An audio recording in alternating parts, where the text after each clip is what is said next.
Hi there, welcome. I'm Steve, and today I'm going to talk about something interesting. This time, guns. My mother is fond of telling this story. For most of my childhood, I was forbidden to play with toy guns or anything resembling a weapon. Instead, playtime was filled with educational, non-competitive games. And then one day, word came home that I was canvassing the neighborhood, knocking on the doors of other kids' houses to say, "Hi, can I play with your guns?" Mom and Dad just wanted their boy to grow up free of the oddly normal childhood conditioning and violence that we absorb by playing with military and police toys, and for that I thank them. But realistically, they saw my end run around the rules at home as a sign that maybe playtime violence held some kind of inevitable appeal. And so, some of my childhood memories involve playing with action figures such as G.I. Joe and, more troubling, General Custer. I might not have been playing with guns myself, but armed figures were still part of my playtime. This dance of fear and fascination is characteristic of our collective experience of guns. Culturally, we love firearms as action hero accessories, but we also despise them as dangerous weapons. Politically, any discussion of guns or gun control is highly divisive. And personally, our attitudes and reactions are profoundly shaped by this polarized atmosphere. 30-some years after my childhood begging for toy guns, I became a gun owner for real. Crossing that divide taught me a lot about why we have such a hard time talking and thinking about guns. A quick pause. Because the discourse about guns and gun control is massively driven by issues and events in the United States, let's stop here for a sec to say that gun laws are completely different in Canada. Civilian gun ownership in Canada is legal only for hunting, target shooting, or, in limited circumstances, wilderness defense and rural pest control. Using a gun for self-defense is technically illegal, but juries have been known to not convict folks when they defend themselves using deadly force. We don't have anything like a constitutional right to bear arms. The Supreme Court has decisively rejected that. Gun ownership is instead a privilege and a responsibility that gun owners have to earn and retain. And the politics of guns are significantly less polarized up here. Many of our most restrictive gun laws have actually been enacted by conservative governments. So if you're south of the border, things are very different up here, legally and culturally speaking. When I became a gun owner, I did so to hunt, which is by far the most common reason Canadians own firearms.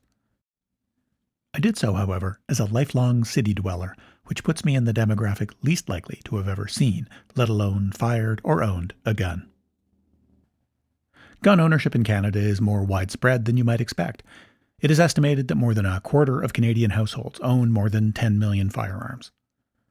Those households are overwhelmingly rural. Close to 40% of rural and small-town households own guns, but that drops to less than 3% of households in cities of 1 million or more. City folk just don't own guns. And the rural-urban divide is behind a lot of the cultural conflict and misunderstanding about firearms.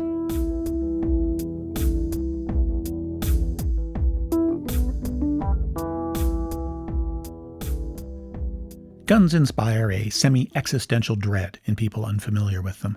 They react to guns not as, say, risky implements to be handled with care, but rather as threatening entities that are somehow inherently dangerous. In this way, I'm a stereotypical urban liberal who had long looked at guns with deep-seated anxiety. I found that the prospect of owning a rifle evoked both a primal fear of the object itself and a more abstract anxiety about the risks of gun ownership in general. Because received wisdom suggests that there are connections between gun ownership and various kinds of accidental and criminal violence. It seemed likely that I could store and handle a gun safely, but what would participating in society as a gun owner mean from a more general perspective? It was hard to know how the sociology of risks and probabilities would play out for real.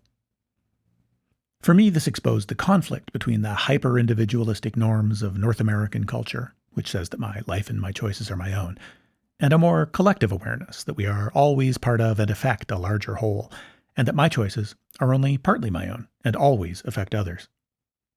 So I spent some time reading up on firearms statistics and criminology literature.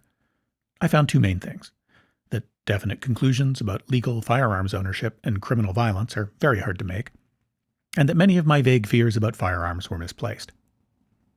For instance, it turns out that firearm accidents are very rare. they are strongly associated with other patterns of irresponsible risk-taking. Guns don't seem to be more inherently accidentally dangerous than other risky objects, such as power tools or swimming pools that can cause grievous injury or death. Now, the main difference between firearms and these other things is that a pool is dangerous by accident. Firearms, on the other hand, are weapons whose purpose, target shooting aside, is to injure or kill. Anyone who argues against gun control by comparing guns to the risks of, say, knives or cars is willfully ignoring the fact that guns are essentially weapons in a way that's genuinely different. I was surprised to learn that the overwhelming majority of people killed with firearms in Canada die by their own hands. Surprised maybe because as a culture, we collectively obsess about violent crime and almost totally ignore suicide. Guns are a real risk for dying by suicide because they tend to be lethal. It seems that people who kill themselves with firearms are more intent on dying than people who choose other approaches. They will also substitute other methods in the absence of a gun. So it's not clear, as sometimes claimed, that the presence of guns in the house makes suicide more likely. They might, however, mean it's more likely to succeed. And suicide is clearly a complex social and psychological problem with roots and solutions far beyond the simple presence or absence of firearms in the home. Despite the cultural shift to talking about wellness and mental health over the past decade, many of us face a world that is inherently alienating and hostile thanks to various kinds of structural inequality, and that fails to provide resources thanks to the general lack of accessible mental health care. When someone kills themselves with a gun, it's much too easy to blame the gun. More generally, the idea that firearm ownership and criminal violence are linked is hard to justify, given wildly inconsistent evidence and the fact that demographic patterns of gun ownership, which is almost all rural, are a very poor match to the demographics of gun violence, which is almost all urban. In that rural setting, women are subject to gender-based violence, whose threat is often magnified by the presence of guns in the house. This illustrates a defining fact about firearms. They make it trivially easy to exert or threaten deadly force.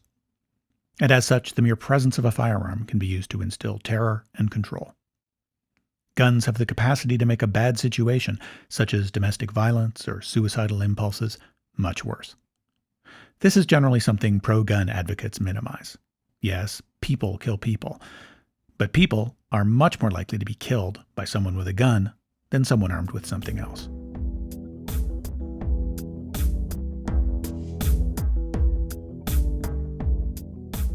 As I sorted through these issues to help get a grip on my anxiety, it dawned on me that, in the absence of personal experience, my understanding of guns was based almost entirely on stories I had been told about them. Our stories run deep. They shape our personal and social identity in fundamental ways. All of us, gun owners and not, construct our understanding of guns on the basis of gun stories. We make sense of guns on the basis of stories that make sense for us. My immediate family consists of urban professionals back to my grandparents, who had long ago left behind the intertwined, traditional family lifestyle of farming, rural life, and shooting. Mum remembers some of our relatives trying to teach her to shoot during the summers she spent on the family farm as a child. It's a story that does a few things. As with all of her memories of those times, it celebrates the warmth and love of that family connection, and it's a reminder of those rural, farming family roots. But it also distances her, and by extension me, from that world. She recalls being hopelessly bad at shooting, but also frames the whole experience as laughably unlikely. It sets up an ironic contrast with her urban, cosmopolitan sense of her adult self.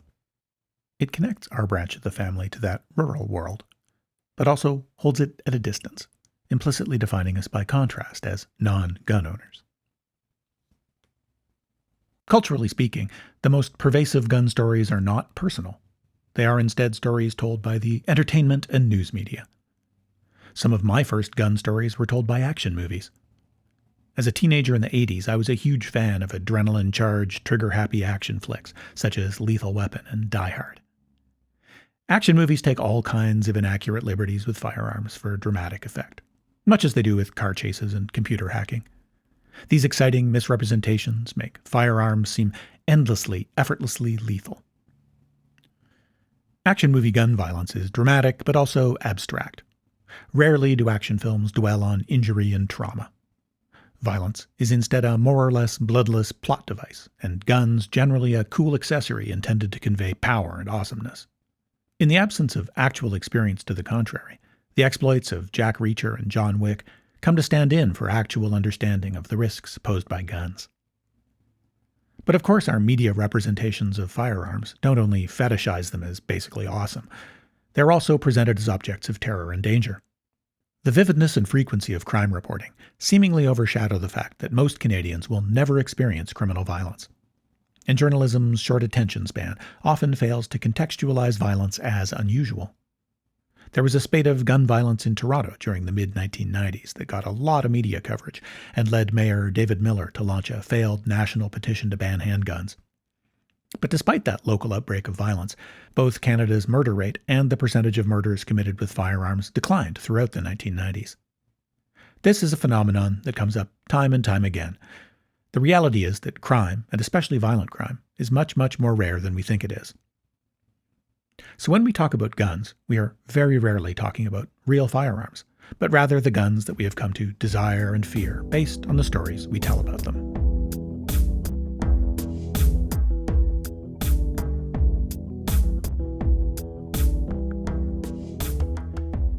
Nothing makes the media-driven, contradictory, emotional nature of our relationship with firearms clearer than how we talk about gun control. It's almost impossible to talk or think about guns without gun control arguments and rhetoric, often drawn from the US, unhelpfully, framing the discussion. As with other divisive social issues, gun owners and non-gun owners wind up represented in the media by a handful of vocal activists. This effectively means that extremists set the terms of the debate. And this excludes more moderate views, say of gun owners who are pro-gun control, or non-gun owners who don't especially care that other people legally own guns. Both pro-gun and anti-gun activists bring the insistence of experience to the table. Anti-gun advocates are often friends or family of victims of gun violence and bring the moral authority of devastating loss to the debate. Pro-gun advocates have often been raised in a tradition of responsible firearms ownership and speak against criminality and criminalization based on an equally lived certainty. And each tends to feed the worst fears of the other. Gun control advocates sometimes call for a complete and total ban, and gun advocates come out swinging about their rights in the wake of a violent tragedy. Neither will cede ground, and we find ourselves in the vicious circle of polarization. Turning to the social sciences for guidance offers little help, because unfortunately, research about firearms is itself fraught with partisanship. Criminologist Gary Kleck, for instance, identified all kinds of theoretical and practical errors in the medical and public health literature that tends to support stricter gun control. He also points out that the public health world tends to operate in a vacuum, ignoring decades of criminology and sociology research into firearms. Pro-gun research is problematic as well, as illustrated by the strange case of sociologist John Lott. His major work, More Guns, Less Crime, continues to be approvingly cited in pro-gun literature despite the suspicious loss of his original research data and his history of bizarre online behavior. Kleck's research has also generated results that skeptical experts find difficult to believe. So, without a clear-cut scientific basis to go on, both sides rely on rhetoric and fear. Anti-gun advocates evoke images of gangs and teen killers running amok, whereas pro-gun advocates spin tales of fascistic repression and government intrusion. This dissent about firearms is a distinctly cultural conflict. It's a debate that takes place in the media, but also largely on the basis of images, depraved serial killers, noble hunters, that are disseminated by the media.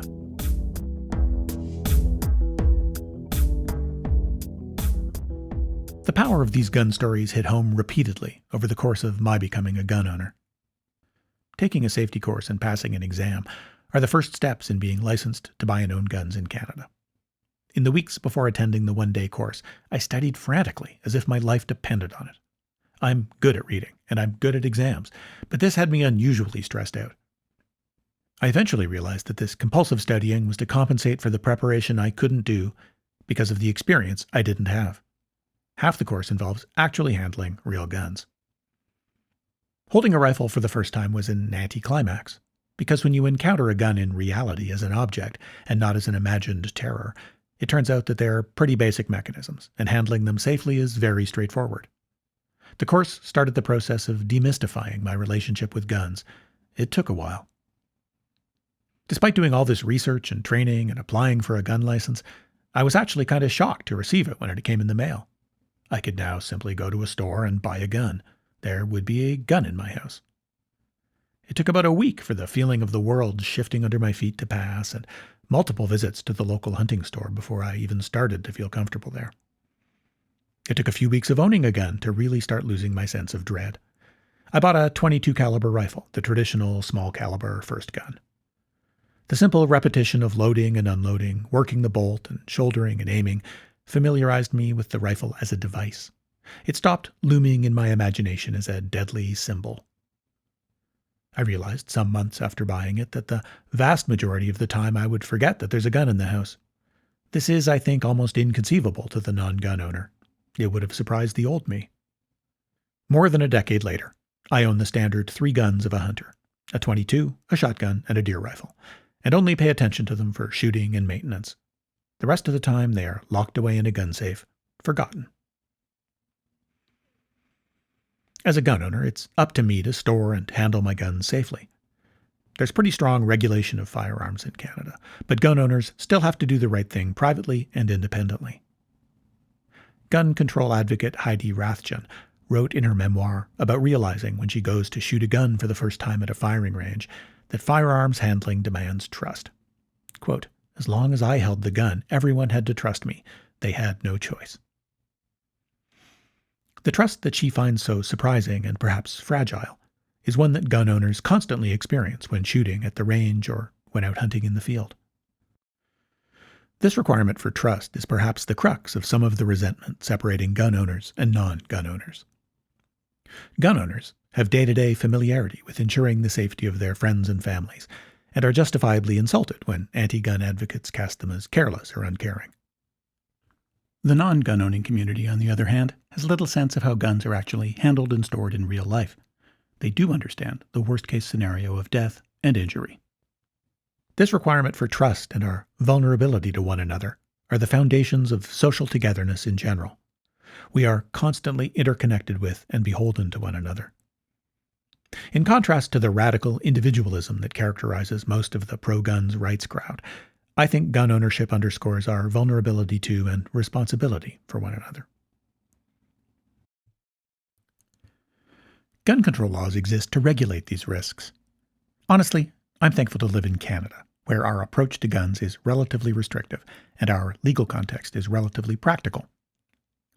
Not that we're free of guns as a front in the culture wars, but it's a much more regional and occasional issue. There's a lot more agreement than most people realize on the topic of gun control. Most gun owners think that guns should be safely stored, recognize the importance of training and licensing, and agree that there are people who should not be allowed to own guns. Guns play a complicated role in society. Misused, they are weapons of intimidation and violence. They are also necessary for hunting, which is a hugely important tradition and practice throughout Canada. And they are a sporting implement, used in a variety of target games and competitions. Our laws could do more to prevent gun violence, while leaving room for the peaceable and pro-social role of guns. I regret that the National Gun Registry turned into a generational debacle, a famously disastrous money pit. It could have been an effective tool to keep guns out of the hands of the violent and the abusive. Now, if a court orders someone to give up their guns, they have to be trusted to turn them all in, or that the police won't miss a shotgun stashed in the rafters. I think some approaches to gun control are silly. Bans on so-called assault weapons are largely meaningless. They are prohibited on the basis of their appearance, not their functionality. When it comes down to it, a classically styled semi-automatic hunting rifle is just as deadly as a high-tech black AR-15. But controversially, I'm not sure there's any justification for civilians owning semi-automatic firearms in the first place. Perhaps for accessibility, if injury or disability prevents someone from target shooting with a bolt action, say. So my hottest take on gun control is that we should stop the theatrics of banning this or that model of semi-auto and just ban them all, or treat them like handguns, with much more stringent training, ownership, and transport requirements.